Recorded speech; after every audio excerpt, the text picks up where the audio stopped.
మకర రాశి వారికి 2026 ఆంగ్ల నూతన సంవత్సర శుభాకాంక్షలు. జనవరి 1 నుండి డిసెంబర్ 31 వరకు ఎలా ఉండబోతుంది అని ఒక సంవత్సర ఫలితాన్ని చెప్తున్నాను.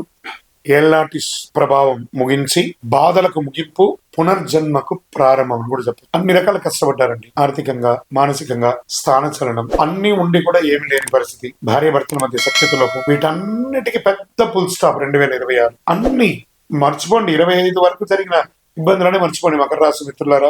స్వతహాగా మీకు కోపము ఉంటుంది, ప్రేమ విపరీతంగా ఉంటుంది. ఈ రెండింటినీ మీరు బేరీజ్ చేసుకోలేకపోతున్నారు. ఈ ఏనాడు శని ప్రభావం వచ్చి బయటపడదామా, ఎప్పుడురా మనకు మంచి రోజులు వస్తాయా అని ఎదురు చూస్తున్నటువంటి మీకు అదేం పెద్ద అతిశయోక్తి కాదు. మకర రాశి వారికి నిజంగా ఒక పునర్జన్మ లాంటి సంవత్సరం ఈ 2026. గత 8 సంవత్సరాల వేదన మాటల్లో చెప్పలేనిది, చెప్పుకునే దారి లేక, ఏడ్చే అవకాశాలు లేక, మనసులో ఆ నొప్పి తట్టుకోలేక లోపలే నరకం అనిపిస్తే పోయేదంతా పోయింది, ప్రాణం ఒక్కటే మిగిలింది కదా అనే స్థితిలో జీవించిన మీరు, ఆస్తి పోయింది, డబ్బు పోయింది, బంధాలు బలహీనపడ్డాయి, ఆరోగ్యం క్షీణించింది. ఇది ఒక్క రోజు కాదు, 8 సంవత్సరాల యుద్ధం పడ్డారండి మకర రాశి మిత్రులారా.